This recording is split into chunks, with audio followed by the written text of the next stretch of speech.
Let's go to the hotline right now and bring in the legendary radio voice of the Ohio State Buckeyes, closing in, I believe, on 30 years with Ohio State, Paul Keels. Paul, thanks for joining us today. How are you?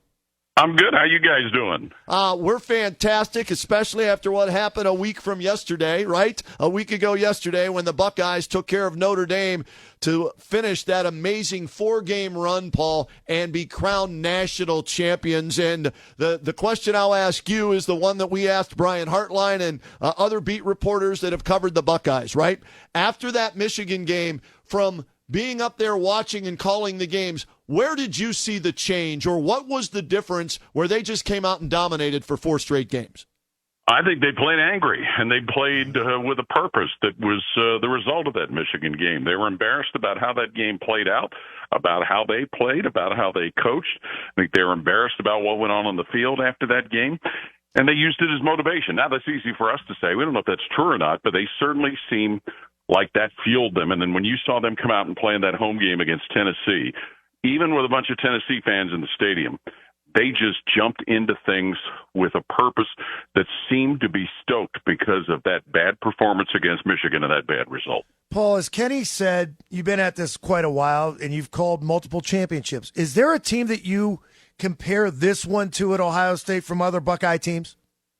I think it's hard to do because everything is so different. The first year of a 12-team playoff, as opposed to in 14 when it was a 4-team playoff, and in 02 when they were just one of 2 unbeatens left to play for the national championship. So I think they're both very different. Their paths were very different. The 02 team, left you hanging by the thread of your last breath and seemingly each and every game. The 14 team had to kind of rally after a week 2 loss in their home opener to Virginia Tech. And then this team had to, endure 2 different type of losses, a 1-point loss at Oregon and then the one we talked about against Michigan. So I think they were both so very different. Obviously the performers and the coaches different, but just the path made it a very different experience. Paul, you've been calling games since, 1998? Correct. Okay, so you've seen all 3 teams that have won championships. You've seen all the teams and all the players that have come and gone. My question to you about Jeremiah Smith is this: is he the best true freshman you've ever seen play at Ohio State? Boy, that's hard to answer. He certainly is one of them. I mean, in 02, what Maurice Claret did certainly was magical. He's one of them. I have to say that, especially at the receiver position, to be able to do what he did. And I think it also speaks a lot to him that you think back to the Texas game where he only had 1 catch, and Texas made up their mind they weren't going to let him beat him. And he didn't seem to have any kind of an issue with the fact that everybody else did what they did to win the football game. But he certainly is one of them. It's kind of hard to say. I remember the splash that Archie Griffin made as a true freshman when freshmen first became eligible, and he went to heights that nobody else has been to, but Jeremiah Smith certainly is one of them. Paul, we can't talk about this team, and you mentioned the coaching staff. Ryan Day, Chip Kelly, Jim Knowles. If you could, obviously they were all under the microscope at certain points during the season. Jim Knowles probably after the first Oregon game. Yeah. Chip Kelly probably after the Michigan game. And you probably throw Ryan Day into that fray as well. What do you see from this coaching staff? We know that Jim Knowles no longer on this staff, but how do you remember this team and this coaching staff? I think what you say is look at how they adapted. And you referenced the Oregon game where the defense needed to change. And however that happened, whether it was Ryan Day, Larry Johnson, Jim Knowles, whatever, they changed, and they got better after what happened in that Oregon game.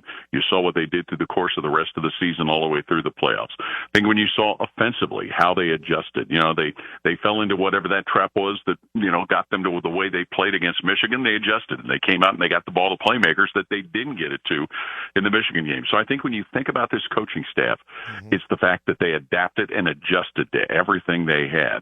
They utilized all of the players they had. And let's also throw in Justin Fry, the offensive line coach. Okay. Think about the fact that he loses Josh Simmons to a season-ending injury in the Oregon game.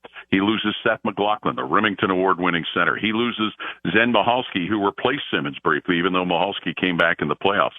The job that Justin Fry did was remarkable, getting that offensive line to play the way they did at the level that they did against the defenses that they faced.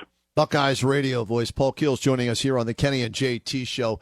And Paul, as I looked at this team, I had my doubts about Will Howard, okay? On talk shows, we're paid to give our opinions, right? And you have a conversation about it. Sometimes you're right, sometimes you're wrong. And as I watched the regular season, and especially that Michigan game, I continued to have my doubts about whether or not Will Howard could get it done in the biggest games. Well, he shut me up, proved that he could with the 4-game stretch in the playoffs. Just your thoughts on what you saw from Will Howard, especially beating the likes of Tennessee, Oregon, Texas, and Notre Dame in a row with his performance. Think about what they needed him to do when he first got here. He didn't have to be great. He just had to be good, maybe very good, given the people and the talent that was around him. And he did that. The Michigan game certainly was his poorest performance. And there are those that argue that maybe after the big hit he took, that maybe he was not quite where he should have been based on that hit. But you think about what he did just from bringing the threat of a rushing quarterback, something they've not had since Justin Fields, and defenses had to account for that. You saw where he was able to make the plays that he did. You know, think about the way they closed out the Notre Dame game with Will Howard running the football and keeping the clock moving and keeping the six going. He showed that he could throw the deep ball. He showed that he could be a leader, and that was probably the biggest asset that he brought to this football team. I don't think there's any irony there when you see a quarterback that can move and can run like that, and you get him at the biggest moments. You saw it in the national championship game. You're seeing it in the NFL playoffs right now as well. No, that's a great point with Hurts, right, Paul, and Patrick Mahomes. Well, think to 2002 and Craig Krenzel. Think about the plays that he made during the course of that season and in the national championship game against Miami. So, Ryan Day talked about, and they knew the issue they had, whether it was with C.J. Stroud or Kyle McCord in the previous years. They didn't have the threat to run. Stroud really didn't have it until his last game against Georgia in the playoffs, or didn't show it at least anyway. That was something that put strain on defenses, and that's what they wanted to get, a quarterback that made the defense have to account for a quarterback that might run the football. Paul, from a recruiting standpoint now, you played all the way through to January 22nd. How far behind the 8 ball is this team as far as reloading it is concerned? Well, JT, I think that's what everybody's anxious to see, how they're going to handle spring football because of how late they went. There's probably going to be some tweaks to the normal spring schedule because it's, 2-3 weeks before they start spring football. Unreal. So I think there's going to be some adjustments to that, and certainly a lot of that ties into what are they going to do with their personnel. Fortunately, they've got the early enrollees who are already there and doing some off-the-field things, and do they look at adding some more people in the transfer portal that may have to get involved in all of that? So there's not really an answer to that question right now, but there's no doubt that there's going to have to be something done a little differently going into spring ball than what they've normally done in the past because of going so long in January. Paul, how happy are you for Ryan Day with everything that he's gone through? Talk show host questioning whether or not he should stay after losing a 4th straight game to Michigan. The horrible newspaper article, it was a good article, but the stories about death threats with his family and everything, and then he puts that behind him and wins 4 straight and wins the national championship. How happy are you for Ryan? The happiest for he and his family, and certainly for the players and the other coaches and their families as well. But Kenny, I've told you before, for what we do, Ryan Day is great to us, and that doesn't always have to happen, and it certainly doesn't always happen. But Ryan Day is just, number one, an incredibly wonderful human being. And look at the way his players reacted to him. Yeah. Look at the way Jack Sawyer lifted him up in Arlington after the end of the Texas game there. I think when you see how the players react to him and how he reacts to the players, that tells you a lot about Ryan Day. And obviously, his coaching abilities speak for themselves, especially, think about his time as a head coach. He's had to do some things that some of his predecessors never did. Make tough decisions on making changes on your staff. He did that and had to go through that whole process. He did it a few years ago when he had to change defensive coordinators at midseason. I think Ryan Day has proven to people, certainly not perfect. Certainly there's things, and he always talks about the issues are always there. But you're right, Kenny, the happiest for Ryan Day and his family once they were able to achieve that. Paul, when this team got into the postseason, and we didn't know what to expect going into the Tennessee game, and they jump out to that big lead, and like, okay, so the next game, we still didn't know how they would respond, refacing the team that beat them, and the Oregon Ducks beat that team handily. And then all of a sudden you go into the Texas game. At any point in time during the playoffs, did you have any worries about this team? Because we did the first couple of rounds, didn't we, Kenny? For me, Paul, I went and saw the Tennessee game because I doubted them after Michigan, right? But I was there in the stands, and after watching the Tennessee game, I felt good about their chances. What about you and what JT's pointing out? Was it until the Texas game? Did you feel good after that first game, as you're calling it with your partner, Jim Lachey? The good feelings were different through each stage. Okay. The Tennessee game, being able to get back on that field and really push the memories of the Michigan game further in the past, and especially for the fans to react the way they did. And if you were there, Kenny, you saw the presence of the Tennessee fans. They did a great job with fans that came up here. But to see them give the home fans something to be excited about as opposed to the last time they were on that field. Beating Oregon the way they did, like you said, a team that they lost to, a team that was number one in the nation, a team that was the only undefeated team. And for the most part, yeah, they had some close calls, but they really hadn't shown a lot of weaknesses. To jump on them like that, you knew based on the way Texas had played that this potentially could be an incredibly talented team, but they also had showed some of their warts, having to go to overtime to beat Arizona State. And the way they won the Texas game, the way they were able to get a goal line stand like they had done against Nebraska and like they had done against Penn State, that encouraged you about what they could do defensively, even though their defense for the most part of the year had been really, really solid. It also showed you what they could do, like we talked about, getting the offensive plays without Jeremiah Smith being a big factor. Yeah. That really showed you what this team potentially could do. And the way they started against Notre Dame, that really, even though Notre Dame came back in the second half and made it a little more interesting, it really gave you very little doubt at that point. So guys, I think each of those games kind of had their own story and their own level of making you feel good in those different stages. Paul Keels is our guest, legendary radio voice of the Ohio State Buckeyes. You hear him right here on WHBC whenever the Buckeyes play basketball, football. You hear his voice. And Paul, what was it like for you calling another national championship win again with your partner, Jim Lachey, former Buckeye? Well, it's something you never take for granted. And Jim had pointed out this was the sixth time we'd had a chance to do a championship game. We really kind of almost don't count the 2020 game since we had to do it remotely because of the pandemic. But, you had the losses to Florida, you had the losses to LSU, and then that loss to Alabama. Some folks that do what we do don't even get a chance to do one of those games. But to be able to see three of them go the right way, you never take it for granted. It was fun to share it with Jim and the other people that are part of our broadcast crew. Fun to see what it's meant to the fans. Even, right before you guys called, I drove by a Chipotle and there were people lined up onto the sidewalk. I'm guessing there's one of the players in there serving up Chipotle. So that kind of stuff's going on all week here in Columbus. And, folks around the state, the way they've just kind of gotten excited about it. As you can imagine, the cell phone text right after the game ended were, through the roof. But it's something we never, ever take for granted, considering also getting a chance to do 3 Final Fours with basketball. It's something that a lot of folks don't ever get to do, and we don't take it lightly. Paul, when the microphones were shut off into the commercials after the Jack Sawyer touchdown or after the Jeremiah Smith catch, what were you guys talking about?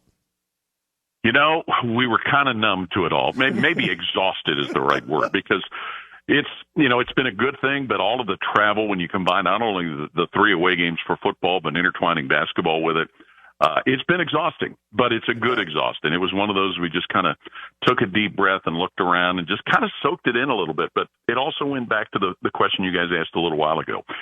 It made you think about Ryan Day. Yeah. It made you think about what his family has gone through.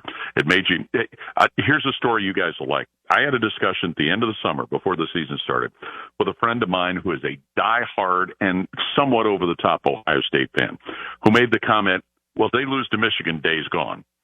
And I said to this individual, I said, it's possible they could lose to Michigan and still win a national championship. They couldn't even fathom that. So it makes you happy for him.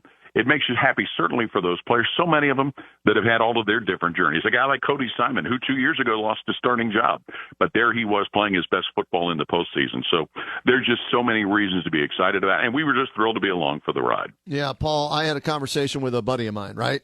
And he's a little bit older than me, so he's old school, right? And Michigan-Ohio State rivalry, and he's like, wow, that Michigan game, there's going to be an asterisk by this because they didn't beat Michigan. I said, wait a second. Times are changing. To your point, Paul, you don't have, you'd like to, but you don't necessarily have to beat your rival to possibly win a national championship, and we need to adjust with the times, and I think this proves that point, doesn't it? So does it make that rivalry any less important now? I think it does, even though you still want to win it.